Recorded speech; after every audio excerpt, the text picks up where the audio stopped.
Imagina que te ajustas los arneses en una cabina tan estrecha que las rodillas te dan contra el panel de instrumentos. La cúpula se cierra sobre ti como la tapa de un ataúd. El motor a tu espalda no solo hace ruido, ruge, un aullido profundo y furioso que te hace castañear los dientes y te sacude la columna vertebral. Empujas hacia adelante la palanca de gases. Entra la poscombustión y en cuestión de segundos te mueves más rápido que una bala de fusil. El suelo se desploma bajo ti, te sudan las manos dentro de los guantes. No por el calor, porque sabes algo que sabe todo piloto que se haya sentado en este asiento. Este avión quiere matarte, no el enemigo, no el tiempo, no la mala suerte, el propio avión. El Sukhoi Su-22 fue uno de los aviones de combate soviéticos más exportados de la Guerra Fría. Más de 20 naciones lo volaron. Entró en combate en al menos 8 guerras, en 3 continentes. Se construyeron miles. Y, sin embargo, entre los pilotos que realmente tenían que volarlo, su reputación era aterradora. Velocidades de aterrizaje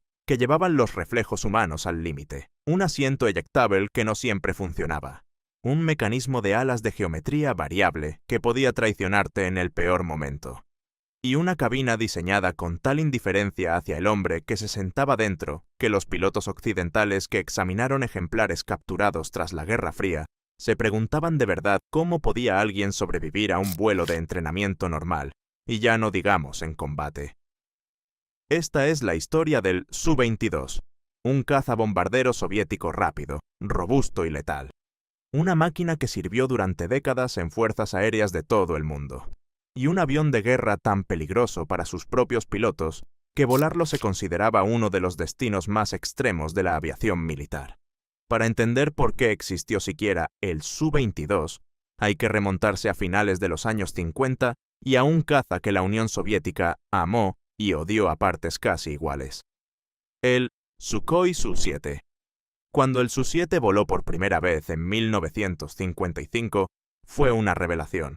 Un cazabombardero esbelto, con forma de dardo, impulsado por un turborreactor enorme capaz de llevarlo más allá de Mach 2. Era más rápido que casi cualquier cosa en el cielo. La dirigencia soviética estaba entusiasmada. He aquí una máquina capaz de lanzar armas nucleares a baja cota, penetrar las defensas aéreas de la OTAN a velocidad vertiginosa y regresar a casa antes de que el enemigo siquiera entendiera lo que había pasado. El Su-7 entró en producción en serie. Miles salieron de las fábricas de toda la Unión Soviética. Se exportó a más de una docena de países. Sobre el papel, era el avión de ataque perfecto para la Guerra Fría.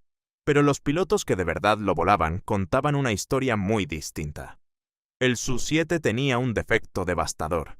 Sus alas en delta, muy delgadas y de gran flecha, le daban una velocidad increíble, pero casi ninguna autonomía. Un Su-7 completamente cargado podía permanecer en el aire apenas una hora. En configuración de combate, volando bajo y rápido con bombas colgadas bajo las alas, su radio de acción se reducía a algo absurdo. Algunas estimaciones situaban el alcance de combate efectivo en menos de 300 kilómetros. Un piloto podía despegar, volar hasta el objetivo, soltar las bombas y apenas tener combustible para regresar a pie a la pista.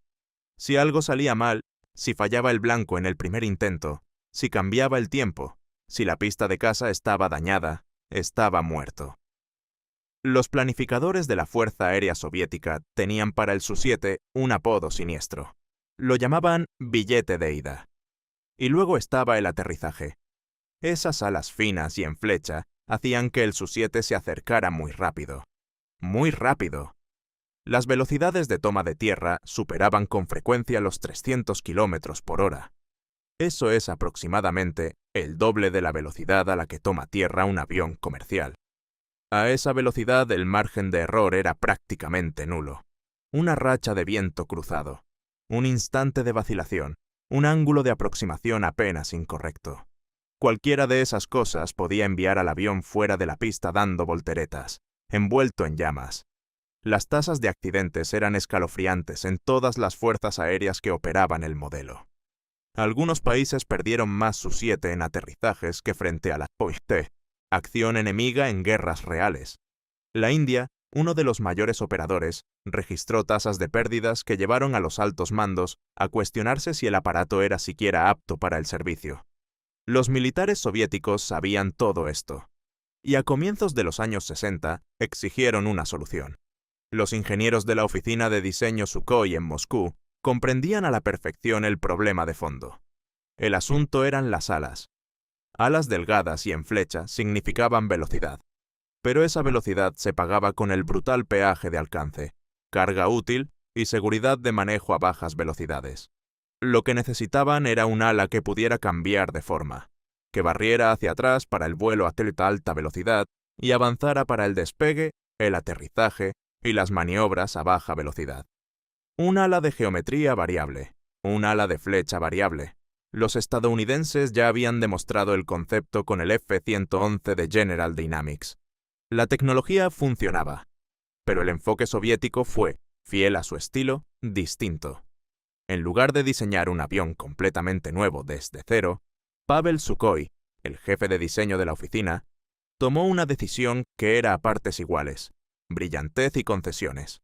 Aprovechó la célula del Su-7 existente, el fuselaje, el motor, la cola, el tren de aterrizaje, casi todo, y le injertó paneles de ala de flecha variable en las secciones exteriores del ala fija ya instalada. La parte interior de cada ala quedaba atornillada de forma permanente. Solo pivotaban los paneles exteriores. Era más barato y más rápido de desarrollar.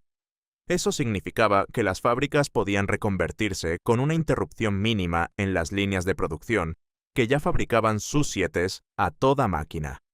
Y también que el nuevo avión heredaba buena parte de la probada robustez estructural del Su-7.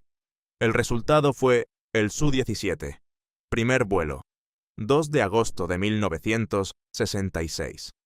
El prototipo era, en esencia, un Su-7 modificado con paneles exteriores de ala móviles que podían variar la flecha entre 30 y 63 grados. La mejora fue inmediata y espectacular. El alcance aumentó en torno a un 30%. Las distancias de despegue y aterrizaje se redujeron de forma notable. La capacidad de carga casi se duplicó. Ahora el piloto podía llevar una carga de bombas verdaderamente útil a una distancia igualmente significativa y aún tener combustible en los tanques al regresar. La Fuerza Aérea Soviética quedó lo bastante impresionada como para ordenar la producción en serie, y el aparato entró en servicio de primera línea en 1970. Pero aquí está el detalle crucial que condicionó todo lo que vino después. El Su-17 quedó reservado para la Fuerza Aérea Soviética.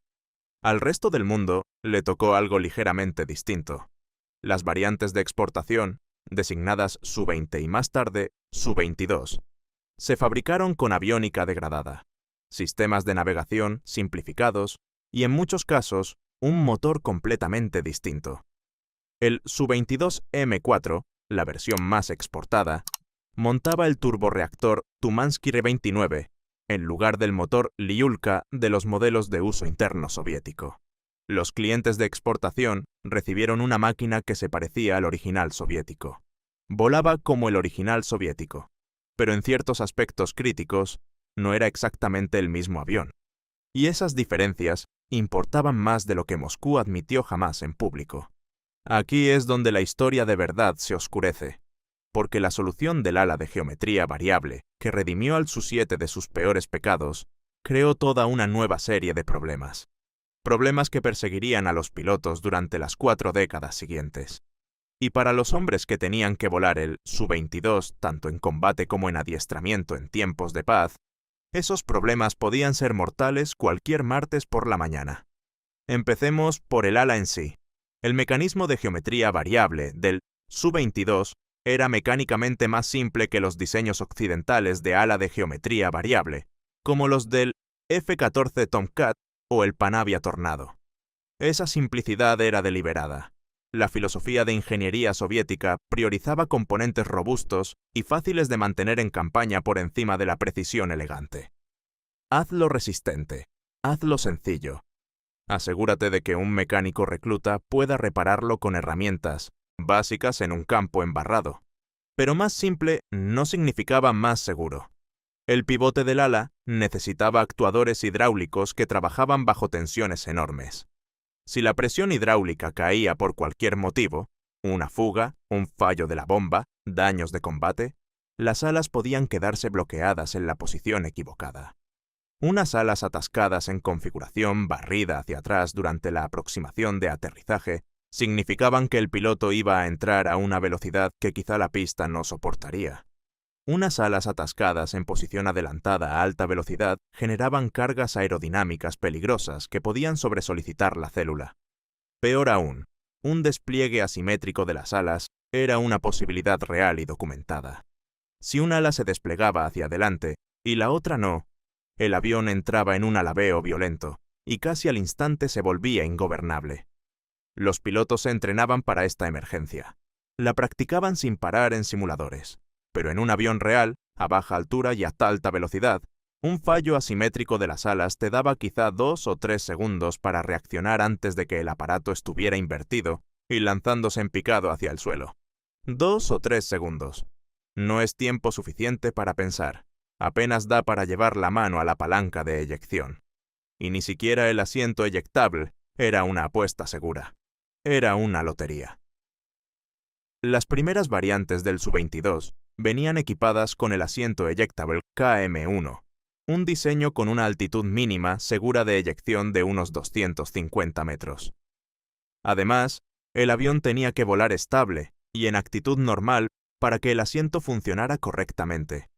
Si estabas dando tumbos, si ibas invertido, si estabas por debajo de los 250 metros, tirar de la palanca podía no salvarte. Podía empeorar las cosas.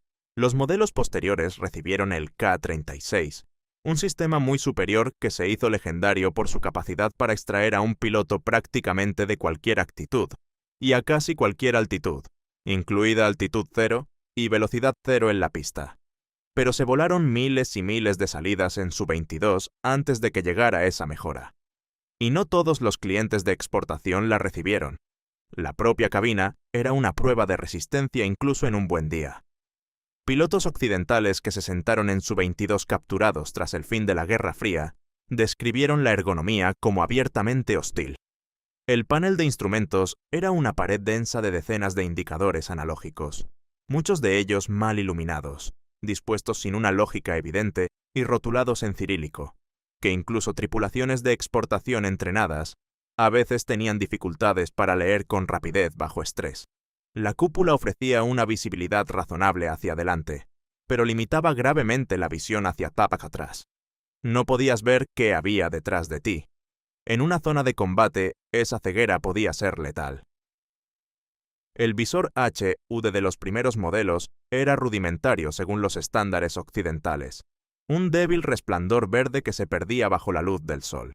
Y el sistema de control ambiental, responsable de calentar y enfriar la cabina, tenía fama de poco fiable. Pilotos de fuerzas aéreas de Oriente Medio y el norte de África informaron de temperaturas en cabinas superiores a 50 grados Celsius durante las operaciones en tierra en verano.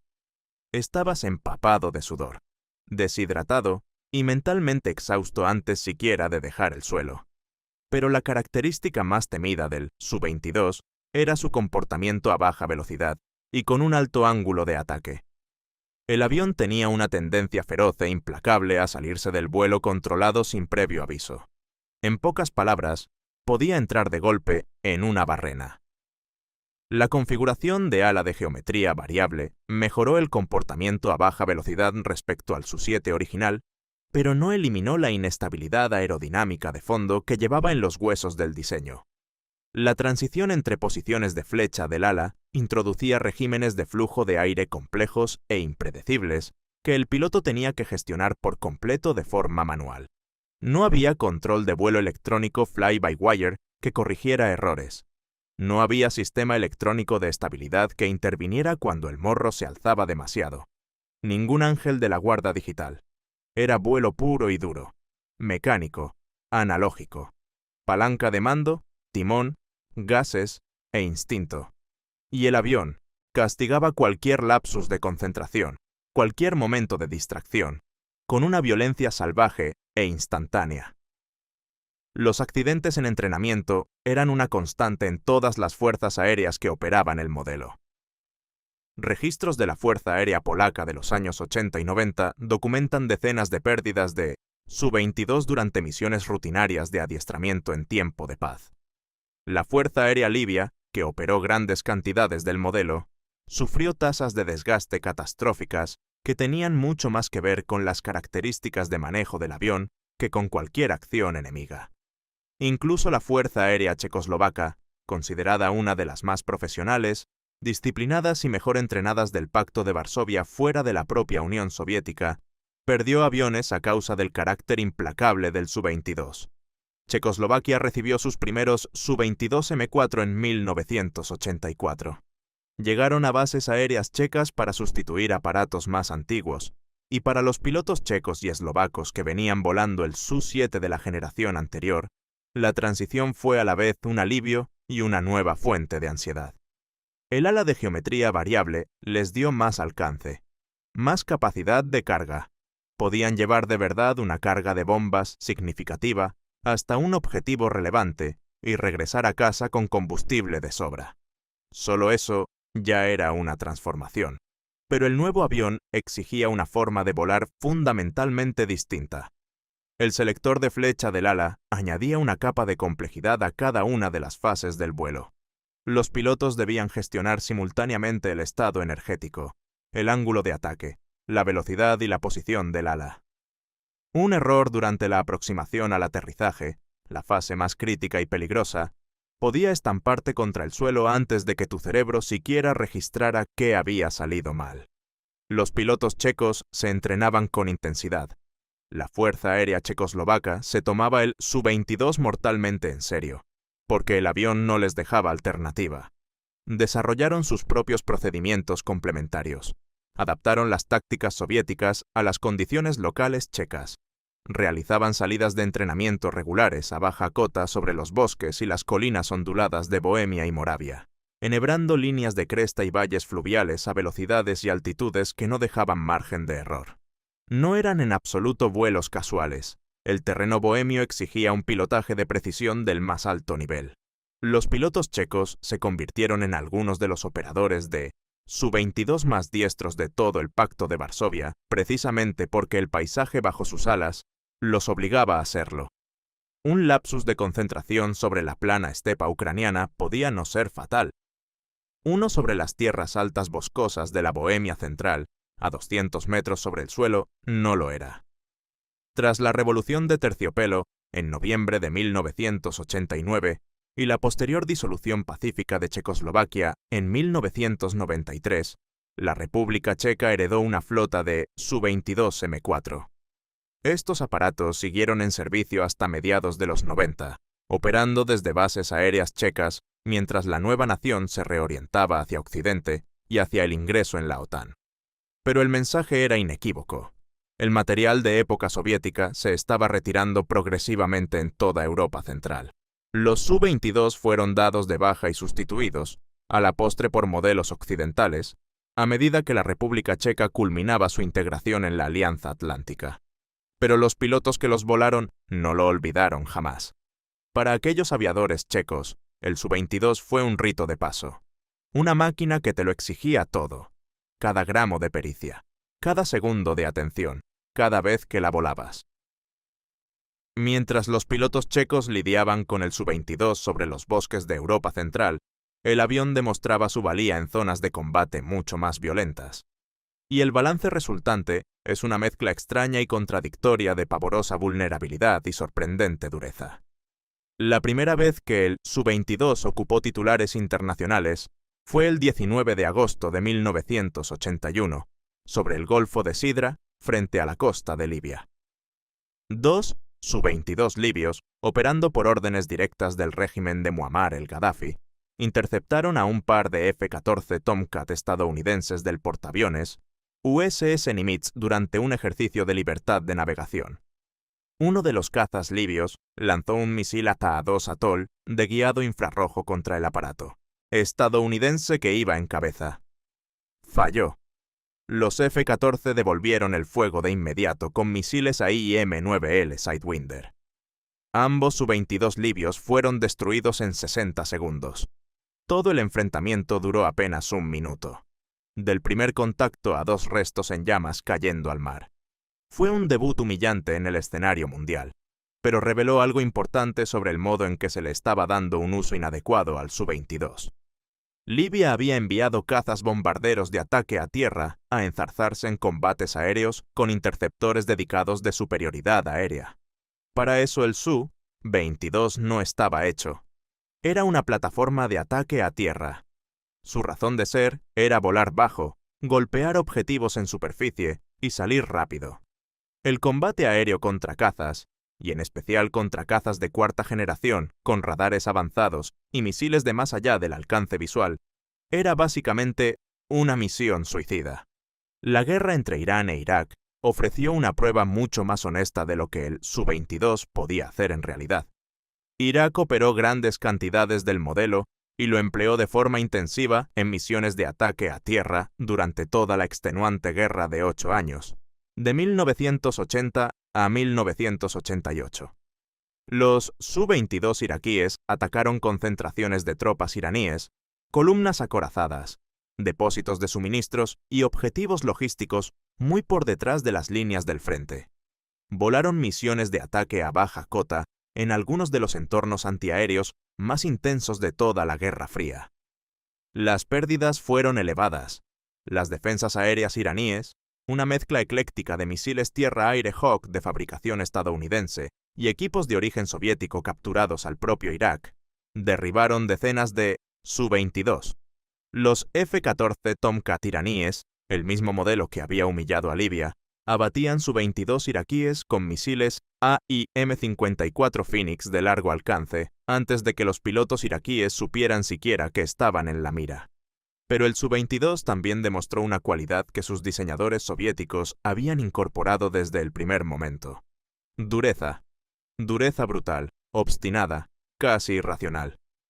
Los pilotos iraquíes traían de vuelta Su-22 acribillados de agujeros. Aparatos que habían encajado impactos de artillería antiaérea en las alas, el fuselaje, la sección de cola e incluso la toma de aire del motor, regresaban renqueando, aterrizaban en pistas dañadas y se reparaban de urgencia para volver a petavolar. La filosofía de construcción soviética, con materiales de mayor espesor, sistemas redundantes más simples y un sobredimensionamiento estructural en los puntos críticos de esfuerzo, hacía que el Su-22 pudiera encajar castigos que habrían destrozado una célula occidental más refinada. No era una máquina agraciada, no era bonita, pero era una superviviente. La guerra soviética en Afganistán añadió otro capítulo sombrío. Los Su-17 soviéticos, la variante de uso interno de esa misma familia, volaron miles de salidas de ataque a tierra contra posiciones muyahidines a lo largo de los años 80. El terreno era el peor imaginable para la aviación táctica. Los aeródromos a gran altitud implicaban despegues en aire caliente y enrarecido, con el rendimiento del motor muy mermado. Los valles montañosos generaban turbulencias feroces e impredecibles, capaces de estrellar un avión contra una ladera sin previo aviso. Y la llegada, en 1986, de los misiles FIM-92 Stinger portátiles y suministrados por Estados Unidos, convirtió cada misión a baja cota en una apuesta calculada con la muerte. Los pilotos soviéticos se adaptaron con rapidez. Dejaron de volar bajo y despacio sobre las zonas objetivo. Ganaban altura, se lanzaban en picado pronunciado sobre los blancos a gran velocidad, soltaban su armamento y tiraban con fuerza para salir en un viraje ascendente y escapar de la envolvente de tiro efectiva del Stinger.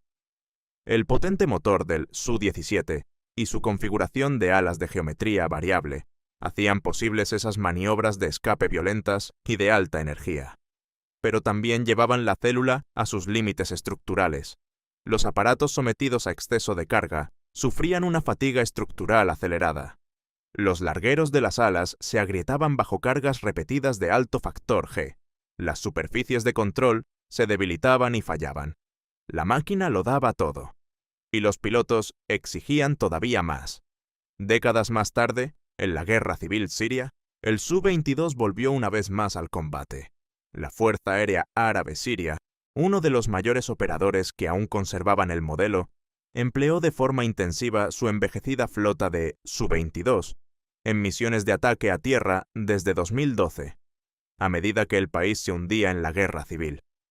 Estos aparatos lanzaban bombas no guiadas desde media altura, una táctica poco precisa pero que mantenía a los aviones fuera del alcance de la mayor parte del fuego de armas ligeras y de los misiles portátiles de defensa aérea. Al menos un Su-22 sirio fue derribado por un F-18 Super Hornet de la Marina de Estados Unidos el 18 de junio de 2017, cerca de la localidad de Tabqa. Fue la primera victoria aérea estadounidense en casi 2 décadas. Cazas de la Fuerza Aérea Turca también derribaron un Su-22 sirio en 2014, después de que cruzara el espacio aéreo turco durante un incidente fronterizo. Incluso en pleno siglo XXI, el Su-22 seguía volando, seguía combatiendo, seguía muriendo. Entonces, ¿por qué tantos países siguieron volando este avión durante tanto tiempo?